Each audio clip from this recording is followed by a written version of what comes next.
The screen of my phone lit up the dark kitchen counter, vibrating softly against the granite. I wiped my hands on a dish towel, expecting a late grocery reminder or a weather alert. Instead, it was a text from my daughter Sarah. There was no greeting, no punctuation, just words that dropped like a heavy stone into my quiet Friday evening. Don't come to the BBQ or call. Greg says you'll ruin the party just by being there. I stared at the screen, letting the harshness of the letters settle in before I reacted. My thumb hovered over the keyboard. I didn't cry. I didn't dial her number to demand an explanation or beg for a spot in their weekend plans. My finger tapped the screen with a steady rhythm, typing the only word that felt certain. Understood. My name is Denise Coleman. I am 65 years old, a widow for 10 years, and for the better part of the last 5, I had mastered the art of shrinking myself. When Sarah married Greg, the shifts were tiny at first. A snide comment about my clothes, a joke about my boring routine. Over time, Greg's arrogance became the tone of their household, and Sarah blindly followed his lead. They decided I was just a tired, low-level office clerk who didn't understand their fast-paced modern world. For years, I let them believe it. It kept the peace. I swallowed my opinions, paid for their small emergencies, and stayed out of Greg's way. I put the phone face down. The silence in my house didn't feel lonely. It felt like a cold, sharp clarity. I poured my chamomile tea down the sink and walked over to my leather briefcase, double-checking the quarterly financial reports inside. Greg always laughed about my little paper-pushing job. Neither of them ever bothered to ask what I actually did. Tomorrow, Greg was going to find out. My alarm went off at 5:30 a.m. just like it did every weekday. I didn't rush. I brewed a strong pot of coffee from a local roaster, enjoying the quiet hum of my refrigerator. I pulled a tailored navy blue blazer from my closet, the kind of structured, authoritative clothing I always hid under a heavy coat when I visited Sarah and Greg. They preferred the version of me in faded cardigans, the version that fit their narrative of a helpless widow. I drove my sensible sedan out of the suburbs and into the sleek steel and glass financial district of the city. Swiping my badge at the private parking garage, the heavy metal gates rolled open. This was the side of my life my daughter never cared to imagine. To her, I was just archiving files in a dusty basement. She once told me over Thanksgiving dinner that I should just retire because that entry-level admin work must be exhausting at your age. Greg had chuckled and added, "Your mom likes simple routines. Sarah, let her be. Simple." The word had irritated me, but I had let it slide. They never wondered why I took calls at dawn, or why federal auditors visited me, or why I traveled to conferences across the country. I let them construct their own version of my reality. I stepped out of the elevator onto the top floor of Apex Venture Capital. The receptionist gave me a warm nod. I walked into my corner office, overlooking the skyline, and sat behind my heavy mahogany desk. I am the director of investment risk. I decide which multi-million-dollar startups get funded and which ones get rejected. I booted up my computer, ready for a standard morning, until my assistant Pamela knocked on the doorframe. Her eyebrows were knitted together in frustration, holding a clipboard tight against her chest. "Good morning, Denise," Pamela said, stepping into the room. "I'm sorry to bother you before your first meeting, but we have a situation at the front desk." I looked up from my monitor. "What kind of situation, Pamela?" "There is a couple downstairs in the lobby.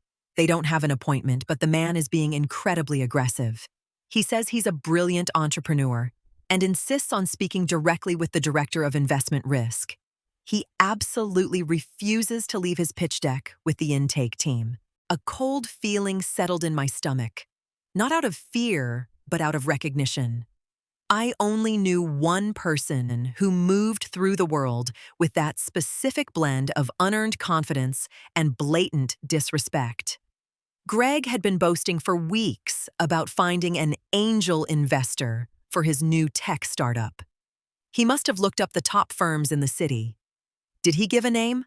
I asked, keeping my voice entirely flat. Greg Miller and his wife, Sarah. They are being extremely rude to the security staff. I was going to have them escorted out. I leaned back in my chair and folded my hands on the desk. The universe has a strange way of delivering exactly what you need right to your doorstep. No, Pamela. Don't throw them out. Send them up to my office in exactly 5 minutes. Pamela hesitated, clearly surprised. Are you sure? They seem very demanding. I'm absolutely sure, I replied. Pamela nodded and disappeared down the hallway. I stood up, smoothed the wrinkles from my blazer, and aligned the files on my desk. They had spent the last 24 hours making sure I knew I wasn't welcome in their home. Now they were stepping into mine. Exactly 5 minutes later, the elevator chimed. I heard the unmistakable sound of Greg's heavy footsteps marching down the hallway, accompanied by the sharp click of Sarah's heels. He was already talking loudly, projecting his voice for anyone in the corridor to hear. Finally, a little customer service. Greg scoffed. You just have to show these corporate types that you mean business, Sarah. Don't take no for an answer. He pushed open the heavy glass door of my office without knocking. He strode in holding a glossy presentation folder, his chin tilted up in arrogance. Listen, I don't have a lot of time, so I'm going to make this pitch. Greg stopped dead. His eyes dropped from the skyline window down to the leather chairs and finally landed on the person sitting behind the massive desk. He froze, his mouth hanging slightly open. Sarah walked in right behind him, bumping into his shoulder. Greg, what are you doing? Keep walking. Sarah paused, her eyes widening as they locked onto me. Neither of them moved. The silence in the room was absolute, broken only by the low hum of the air conditioning. Greg's eyes darted to the solid bronze plaque resting at the edge of my desk. Denise Coleman, Director of Investment Risk. He blinked hard, as if the letters might rearrange themselves into something that made sense to him. He looked at the framed compliance certifications on my wall. The color slowly drained from his face. Mom Sarah whispered, her voice trembling with confusion. What? Whose office is this? I didn't smile. I didn't stand up to greet them. I simply gestured to the 2 guest chairs opposite my desk. This is my office. Have a seat. I understand you have a pitch to make. Greg swallowed hard, his Adam's apple bobbing in his throat. He awkwardly pulled out a chair and sat down, while Sarah remained standing for a moment, completely unmoored. You're the director. Greg stammered, his usual bravado completely vaporized. Sarah said you were just an admin, a filing clerk. Sarah chose to believe what was most convenient for her, I replied smoothly. And you chose to believe a woman my age couldn't possibly hold any real authority. Now you're taking up time on my calendar. What is the product? Greg looked down at his glossy folder. For a second, I thought he might actually turn around and leave out of pure embarrassment. But Greg's greed had always been stronger than his pride. He pushed the folder across my desk. It's a fitness app. AE-driven meal planning. We just need $200,000 in seed money to launch the beta. I opened the folder. It took me less than 30 seconds to see the glaring holes. The projections were entirely fictional. There was no market research, no competitive analysis, and a massive portion of the requested funds was allocated to founder salaries. It wasn't a business plan. It was a lifestyle subsidy. Who coded the beta? I asked, turning the page. We're outsourcing it, Greg said, leaning forward, trying to regain his typical swagger. Denise, look, since we're family, this could be a great opportunity for you. You can fast-track this. We'll even cut you in on the equity. I closed the folder and slid it precisely back across the desk until it bumped against his fingers. The overhead is bloated. Your user acquisition strategy is non-existent. You have zero proprietary technology. Greg's face flushed an ugly shade of red. You're just looking at it wrong. It's intuitive. It's a terrible investment, I said. And the answer is no. The rejection hung in the air, sharp and final. Greg's temporary humility vanished, instantly replaced by the defensive anger I knew so well. He snatched the folder off the desk, his knuckles turning white. "You're doing this on purpose," Greg snapped, standing up. "You're just bitter because we didn't invite you to the BBQ this weekend." This is payback. I didn't raise my voice. I leaned back in my chair. My professional decisions have nothing to do with your backyard parties, Greg. I am doing my job. Your proposal is completely unviable. Sarah finally found her voice, stepping forward with a pleading look. "Mom, please, we really need this money." Greg quit his job last month to focus on this full-time. "We're drowning." I stared at my daughter. She was 30 years old, yet she looked like a helpless teenager waiting for her mother to fix a mess she had actively helped create. "If you are drowning, Sarah, it is because you chose to jump out of the boat. I am not funding a fantasy." Greg grabbed Sarah's arm, pulling her toward the door. "Come on, Sarah, we don't need her. She doesn't understand modern business anyway. She's just a rigid old woman hiding behind a fancy desk." They stormed out of the office, the heavy glass door swinging shut behind them. I sat alone in the quiet room. Greg's parting words didn't hurt me. They merely confirmed what I already knew. They viewed me strictly as a resource, and when the resource said no, I became the enemy. I turned back to my computer monitor. They had just shown me exactly who they were. It was time for me to secure my own borders. I pulled up a new tab on my browser and logged into my personal banking portal. For the last 4 years, I had maintained a joint checking account with Sarah. It was originally meant for minor emergencies, a flat tire, a sudden medical bill.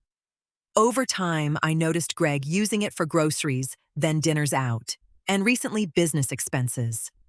I had always quietly replenished it, telling myself it was just a mother's duty to help. I clicked on the recent transaction history. Right at the top, pending approval, was a charge for $4,500 to a high-end web design agency. Greg hadn't just come to my office for corporate funding. He had already tried to spend my personal money to build his fake app. I didn't call the bank in a panic. I didn't threaten them with lawyers or fraud charges. I simply clicked the transfer button. I moved the entire balance of the joint account into my private savings. Then I clicked Close Account. Next, I opened my mortgage portal. The charming 3-bedroom house Sarah and Greg lived in was entirely in my name. I had purchased it years ago, keeping the mortgage low, and I paid it directly out of my own accounts every month, so Sarah wouldn't have to stress. I navigated to the billing settings. With 2 clicks, I canceled the automatic monthly payments. From now on, the bills would be mailed directly to the property. If they wanted to live there, they could pay the mortgage themselves. I closed my laptop, placed the printed deed and the upcoming property tax bill into a clean manila envelope, and packed up my things. By the time I reached my car in the parking garage, my phone was buzzing frantically. 3 missed calls from Sarah, 2 from Greg. Finally, a text message came through. "Mom, my debit card just declined at the butcher." What is going on? "Did you freeze the account? We need that meat for the BBQ tomorrow." I plugged my phone into the car charger and ignored it. I navigated through the afternoon traffic, feeling a strange sense of weightlessness. For years, I had carried the financial and emotional burden of 2 capable adults, purely because I was terrified of losing my daughter. But I had already lost her. I lost her to Greg's control and her own compliance. I pulled into my quiet driveway and walked into my house. I went to the guest room closet and pulled out a cardboard box. Inside were a few winter coats Sarah had left behind, a pair of Greg's boots, and a blender they had borrowed a year ago. I placed the manila envelope with the house documents right on top of the clothes. My phone vibrated again. Another text from Sarah. Greg is furious. He says you're trying to ruin us. Pick up the phone. I typed my response carefully, ensuring every word was a boundary they could not cross. The emergency fund is permanently closed. The mortgage autopay has been canceled. The house is your financial responsibility, starting on the 1st. I hit send, switched the phone to silent, and placed it on the counter. Tomorrow, they were having their barbecue. I wasn't invited, but I had one final delivery to make. Saturday afternoon was warm and bright. I drove into Sarah and Greg's neighborhood, parking my sedan a few houses down from theirs. I could hear the loud music and the chatter of guests floating over the wooden fence. The smell of charcoal and grilled meat filled the air. I walked up the driveway carrying the cardboard box. I didn't knock on the front door. I simply pushed open the side gate and stepped into the backyard. About 20 people were standing on the lawn holding plastic cups. Greg was standing by the grill, loudly bragging to his friends about his upcoming tech launch. Sarah saw me first. The color vanished from her face.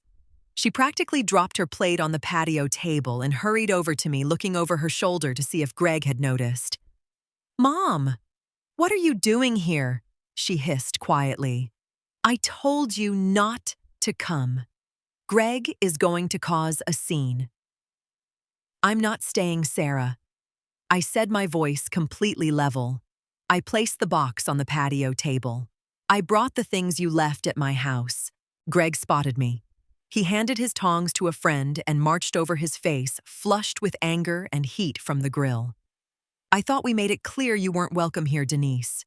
You've done enough damage." I didn't look at Greg. I looked right at Sarah. I pointed to the manila envelope resting on top of the coats. "The deed to this house is in that envelope, along with the login for the mortgage portal. Since Greg is a full-time entrepreneur now, you two can manage the monthly payments. If you miss a payment, the bank will foreclose. It is entirely out of my hands." Greg's jaw clenched. "You can't do that. That's our house." "It's my house," I corrected quietly. "But it's your bill. Enjoy the party." I turned around and walked out the gate. Here is the expanded Chapter 10, adding more depth to Denise's actions, her internal peace, and a strong, YouTube-style call to action at the end. 3 months later, I sat on my back patio, sipping a cup of chamomile tea. The autumn air was crisp, and my garden was entirely quiet. There was no anxiety tightening my chest, no dread of an incoming text message, and no lingering feeling that I needed to shrink myself to fit into someone else's life. The transition hadn't required a single lawyer, a loud argument, or a dramatic court battle.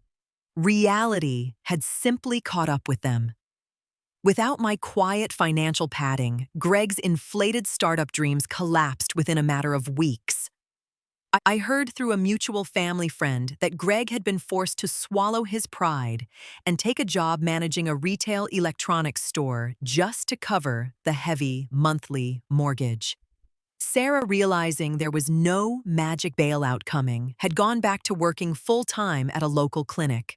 They were struggling, yes, but they were finally living within their own reality, not the artificial one I had subsidized for years. In the first few weeks after the barbecue, they had tried to push back.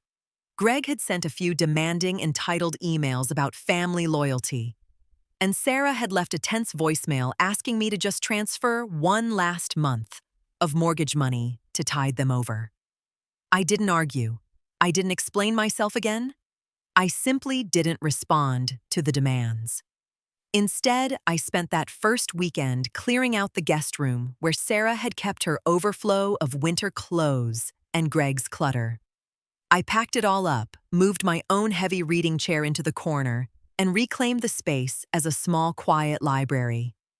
It felt incredibly grounding to see my home finally reflect my own needs. Sarah texted me once about a month ago. It was a short message, carefully testing the waters. "Things are really tight right now. Greg is stressed, and we're barely making the bills. Can we talk? I stared at the glowing screen. The old version of me, the mother terrified of losing her daughter's approval, would have called immediately wallet open and apologies ready. But that woman was gone. I didn't ignore her, but I didn't step back into the trap either. I replied simply, I love you, Sarah. I know it's a difficult adjustment, but I believe you both can figure it out. She didn't reply to that, and I didn't expect her to. I took a deep breath of the cool morning air and picked up a book I had been meaning to read for months. For decades, I had been the safety net, the quiet punching bag, the irrelevant old woman. I had finally realized that stepping out of the role they assigned me was the only way to save myself. My life was finally peacefully my own. If my story resonated with you, please hit that like button and let me know in the comments. Have you ever had to draw a hard financial or emotional boundary with your own family to protect your peace? Share your experiences below. I read every single one. Don't forget to subscribe and turn on notifications so you don't miss the next story. Remember, you are never too old to take back your power and your life. See you in the next video.